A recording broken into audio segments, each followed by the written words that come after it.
사랑하는 성도 여러분, 한 주간 평안하셨습니까? 네. 넘치는 주님의 은혜가 이 시간도 함께 하시기를 간절히 바라고, 우리 모든 동상고석들 한 분 한 분의 삶 위에 주 넘치도록 부어주시기를 간절히 축복합니다. 요즘을 검색의 시대라고 합니다. 궁금한 것이 생기면 1초도 망설이지 않고 스마트폰을 꺼내서 검색창을 두드립니다. 맛집도 찾고, 길도 찾고, 건강정보도 찾고, 뉴스도 찾고, 하루에 수십 번, 수백 번 무언가를 끊임없이 검색을 합니다. 이제는 검색의 정도를 넘어서 AI에게 의견을 묻기도 하죠. 이러이러한 것 이렇게 하려는데 어때? 이렇게 하면 어떻겠어? 그런데 정작 여러분은 여러분의 인생의 방향에 대해서는 어떻게 선택하고 어떻게 알아가고 계십니까? 그냥 내 마음이 편한 대로 선택하고 계십니까? 아니면 무엇에서 어디서 찾으십니까? 여러분의 공허함이나 상대적인 박탈감 같은 것들은 어떻게 해결하고 계십니까? 오늘 요한복음 1장 말씀을 통해서 그 작은 해법이라도 하나 찾을 수 있었으면 좋겠습니다. 오늘 말씀을 통해서 우리가 진정으로 찾아야 할 것이 무엇인지, 또 우리가 어떻게 그 해답을 찾으며 살아갈 수 있을지에 대해서 그 답을 얻는 복된 시간이 되기를 간절히 축복합니다. 본문 35절에 보면 세례 요한이 두 제자와 함께 예수님을 보고 외쳤습니다. 36절에 보니까 보라 하나님의 어린 양이로다 강력하게 외쳤죠. 그 말씀을 들은 요한의 제자 두 사람은 스승인 세례 요한을 떠나서 예수님을 따르기 시작합니다. 그들은 예수님의 뒤를 따라 살아가는데, 그때 앞서 가시던 예수님이 그들을 향해서 이렇게 물으십니다. 38절에 나와 있죠. 무엇을 구하느냐? 예수님은 누구를 찾느냐라고 묻지 않았고 무엇을 찾느냐라고 물으셨습니다. 이건 단순히 물건을 찾는 거, 이런 수준의 찾는 수준을 말하는 것이 아니라 사냥꾼이 사냥감을 추격하다라는 뜻을 가지고 있는 찾다라는 의미예요. 맹수가 어린 사슴이나 말이나 이런 자신의 먹잇감을 정하고 추격을 시작하면 어떻게 합니까? 끝까지 쫓아가죠. 다른 것에 한눈 팔지 않고 그것만 쫓아갑니다. 그것을 바로 무엇을 찾느냐라고 예수님 말씀하셨어요. 예수님은 그들에게 분명히 말씀하신 거죠. 너희들이 무엇을 찾고 있는 거냐? 너희들의 인생의 방향을 찾는 거냐? 아니면 너의 영혼을 구원할 진리를 찾고 있는 거냐? 아니면 로마를 뒤엎을 정치적인 힘을 찾고 있는 거냐? 아니면 배불리 먹을 경제적인 여유를 찾고 있는 거냐? 너희가 나에게 찾고 있는 거 도대체 뭐냐? 라고 물으신 거예요. 오늘날 예수님 우리에게도 동일하게 물으십니다. 여러분은 이 예배의 자리에 왜 오셨습니까? 무엇을 찾기 위해 오셨습니까? 마음의 평안입니까? 자녀들의 성공입니까? 아니면 사업의 번창함입니까?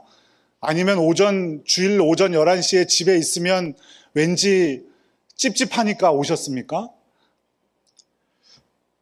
물론 우리 주님께서는 우리에게 마음의 평안도, 자녀들의 성공도, 사업의 번창도 다 주실 수 있는 분이죠. 하지만 주님께서 원하셨던 것은 그보다 더 근본적인 것, 바로 예수 그리스도 그분 자체를 구하기를 바라고 계셨던 겁니다.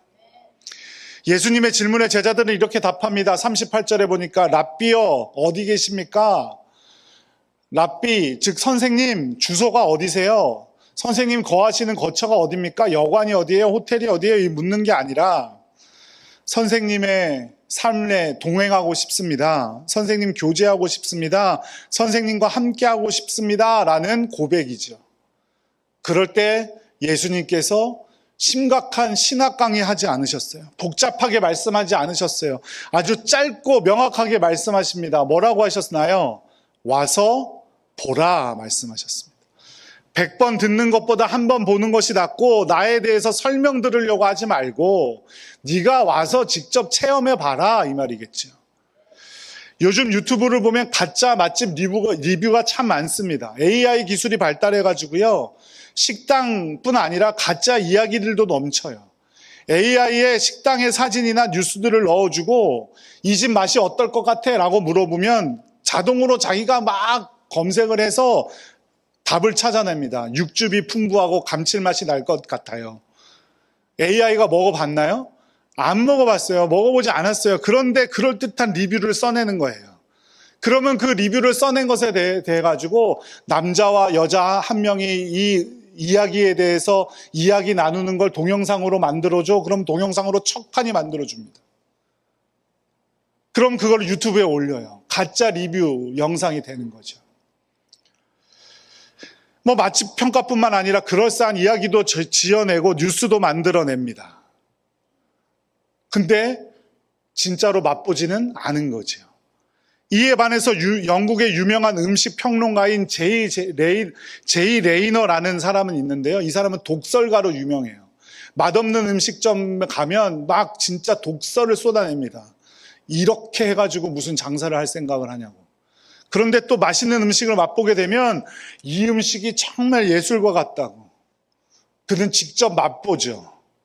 직접 맛보아야 그 식당의 분위기도 알게 되고 서비스도 알게 되고. 하지만 우리는 신앙을 지식적으로만 알고 있지는 않은지 우리 삶을 돌아보아야 합니다. 예수님은 우리에게 어렵게 접근하라고 하지 않았어요. 논문 쓰고 뭐 시험 보라고 하지 않으셨어요. 와서 보라라고 말씀하셨어요. 기도를 해봐서 기도의 응답을 맛보고 예배의 감격을 맛보아야 진짜 성도가 될 수 있다는 거죠. 신앙생활도 마찬가지 아닙니까? 기독교는 독선적이야, 기독교는 비과학적이야 라고 말하는 사람들 보세요. 직접 예배에 참석한 적 없는 사람들이 거의 대부분일 겁니다. 밖에서 곁눈질하면서 그냥 겉으로만 본 것을 겉으로만 자기가 직접 체험하지도 않은 이야기들을 가지고 그렇게 말하는 거예요. 루 윌리스라는 사람이 있습니다. 미국 남북전쟁의 장군이자 정치가였어요. 신앙에 무관심한 사람이었죠. 어느 날 친구와 기차를 타고 가던 중 그 친구가 기독교의 신화가 인류를 속이고 있다라는 말을 하면서 윌리스에게 너는 똑똑한 사람이니까 기독교의 허구성에 대해서 증명할 책을 써봐. 권유합니다. 이 루 윌리스가 이에 혹해가지고 성경의 오류와 허구성에 대해서 밝혀내기 위해서 유럽과 미국의 도서관을 뒤지며 방대한 자료를 조사하기 시작을 해요. 책을 쓰기 위해서. 그러나 그는 성경과 역사를 깊이 연구하면 연구할수록 예수 그리스도의 실존과 그분의 성품에 압도당하게 됩니다. 그리고 그는 결국 책을 써내려가면서 나의 주, 나의 하나님이시여 라고 예수 그리스도를 고백하게 되죠. 기독교를 반박하려던 책은 오히려 예수 그리스도를 가장 극적으로 증거하는 최고의 베스트셀러가 되었습니다. 그 책의 제목이 바로 벤허입니다. 주인공인 유다 베너는 친구였던 메살라의 배신으로 가문이 몰락하자 인생의 목표를 메살라를 향한 복수로 둡니다. 그래서 여차저차해서 전차 경주를 통해서 메살라를 이기고 육체적인 복수에는 성공하지만 그럼에도 불구하고 자신 안에 있는 분노와 허무감에 대해서 감출 수가 없는 거예요. 그러던 중 어머니와 여동생이 나병에까지 걸립니다. 십자가에 예수님이 아버지 저들을 사하여 주시옵소서 자기들이 하는 것을 알지 못함이니이다 라고 말씀하시며 숨을 거두는 장면을 목격한 베너는 그 순간 자기 안에 있던 복수, 허무 이런 것들을 모두 내려놓게 되죠. 그리고 그 순간 기적적으로 어머니와 여동생은 나병에서 치유받는 기적을 경험하게 됩니다. 베너는 세상을 구원하는 것이 로마의 힘이 아니라 그리스도의 사랑과 은혜라는 사실을 깨닫고 그 마음 안에 진정한 평화를 맛보게 된 거예요. 언제요? 예수 그리스도가 십자가에서 자기를 위해 숨을 거두시는 장면을 직접 목격한 후에. 사랑하는 여러분, 신앙은요, 관람이 아니에요. 구경하는 게 아닙니다. 참여하는 거고 직접 맛보는 거고 체험하는 것임을 꼭 기억하시기 바랍니다. 시편 34편 8절 말씀을 한번 읽어볼까요? 너희는 여호와의 선하심을 맛보아 알지어다. 어떻게 하라고요? 맛보아서 알지어다. 예배는 구경하는 자리가 아니고 하나님의 임재를 맛보는 자리가 되기를 간절히 축복합니다.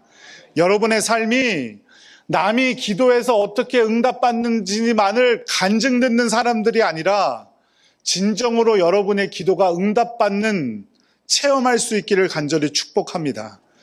말씀이 내 삶을 뚫고 들어와서 간절과 골수와 모든 것을 찔러 쪼개기까지 하는 그 능력을 체험하는 여러분들 되시기를 간절히 축복합니다. 와서 보라라는 예수님의 말씀은 바로 이런 의미입니다. 논쟁이나 말로 설명하고 이런 게 아니라 직접 체험해 봐라. 내가 너 말리지 않을 테니 직접 와서 나를 체험해 봐라, 이 말이죠. 예수님은 그렇게 우리를 초대하시고 그 응답으로 주님의 능력과 임재를 우리가 체험하게 될 줄로 믿으시기 바랍니다. 그저 구경꾼, 관람객, 관광객이 아니라 체험하는 자가 되시기를 간절히 기도드립니다. 그렇게 예수님과 거하며 하룻밤을 보낸 안드레가 확신에 찼어요. 그래서 자기의 형제였던 시몬에게 찾아가죠. 41절 말씀해 보니까 우리가 메시아를 만났다. 메시아가 바로 그리스도라는 뜻이에요. 그리스도를 만났다. 그리고 시몬을 데리고 예수님께 옵니다. 그러자 예수님께서 이렇게 말씀하세요. 요한복음 1장 42절 다 같이 읽어볼까요? 데리고 예수께로 오니 예수께서 보시고 이르시되 내가 요한의 아들 시몬이니 장차 게바라 하리라 하시니라. 게바는 번역하면 베드로라. 아멘. 여기서 말하는 보시고는 엠블레파스라는 단어인데 꿰뚫어 보다라는 뜻이에요. 마치 엑스레이를 찍으면 우리의 속이 다 꿰뚫어 보이잖아요. 그죠? 그것처럼 꿰뚫어 보다라는 뜻이에요. 예수님은 시몬의 겉모습만 보시지 않았어요. 그 속까지 꿰뚫어 보셨어요. 그의 과거와 상처들, 기질들, 그의 가능성까지 다 보셨어요. 그래서 그의 이름을 시몬에서 베드로로 바꾸어 주신 거예요. 시몬은 어떤 사람입니까? 갈릴리 호수의 어부입니다. 거친 사람이에요.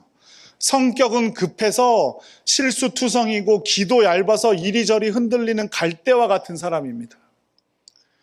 사람들은 그를 보면서 이렇게 생각했을 거예요. 저 사람은 평생 고기나 잡다가 죽을 위인이지. 하지만 예수님은 그에게서 반석을 보셨고 그의 이름을 베드로, 즉 게바 반석이라고 바꿔주셨어요. 여러분, 이것이 복음인 줄로 믿으시기 바랍니다. 예수님은 이미 우리의 모든 것을 다 꿰뚫어 보고 계시고 우리의 성향이나 세상 사람들이 절대 알 수 없는 그 모든 일들까지 이미 알고 계셔서 우리의 가능성을 보시고 우리를 새롭게 빚어가시는 분임을 꼭 기억하시기 바랍니다.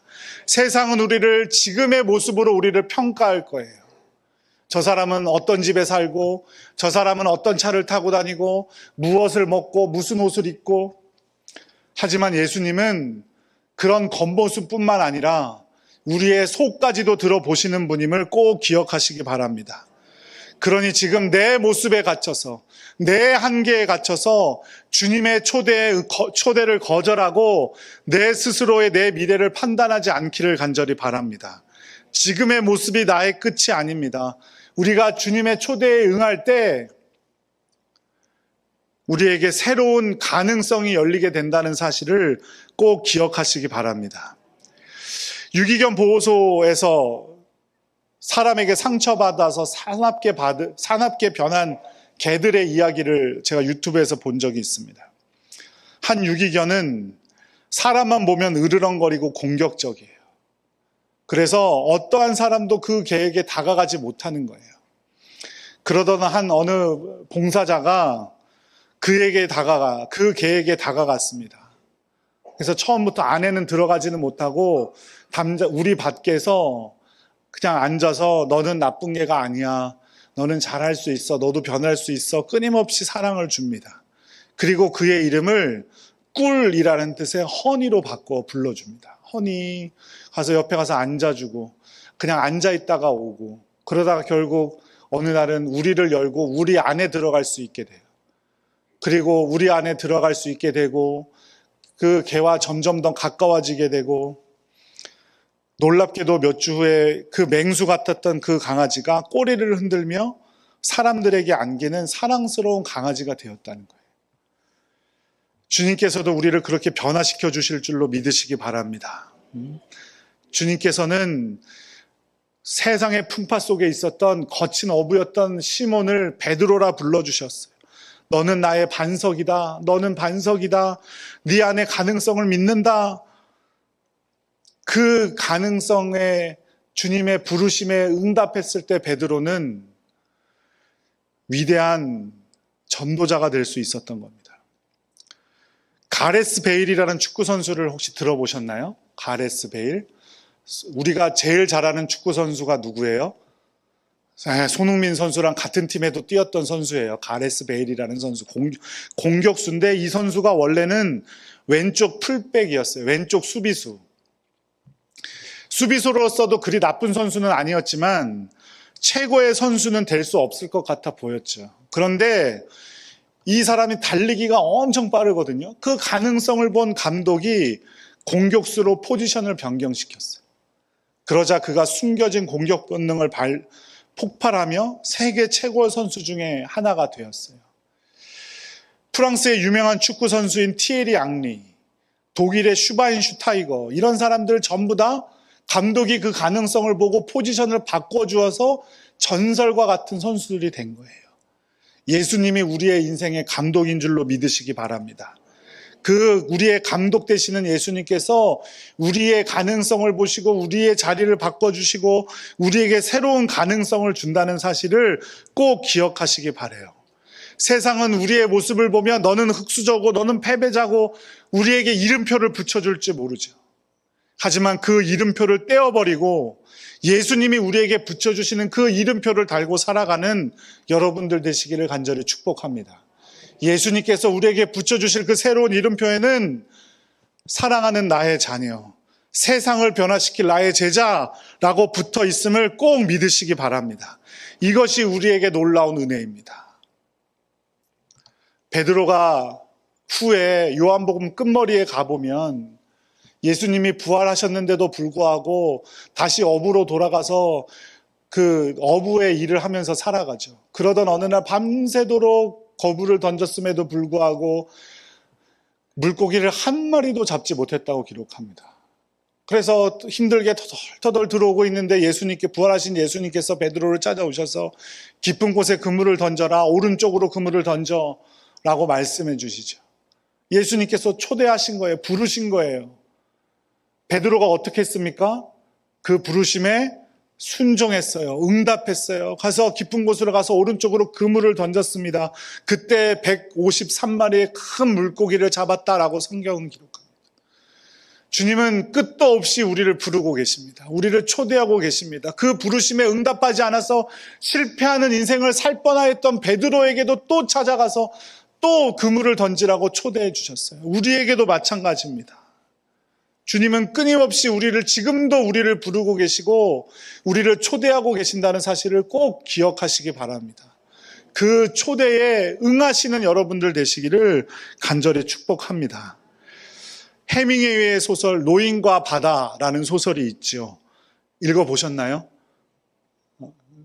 안 읽어보신 분들이 더 많은 것 같습니다. 성경 보시느라 소설은 보실 시간이 없으셔서. 해밍웨이의 소설 노인과 바다라는 소설이 있죠.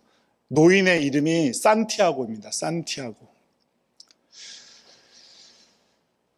이 노인은 커다란 청새치를 잡기를 소망하며 매일 바다에 낚시를 던지고 그물을 던져 사투크 때 거대한 청새치 한 마리를 잡았습니다.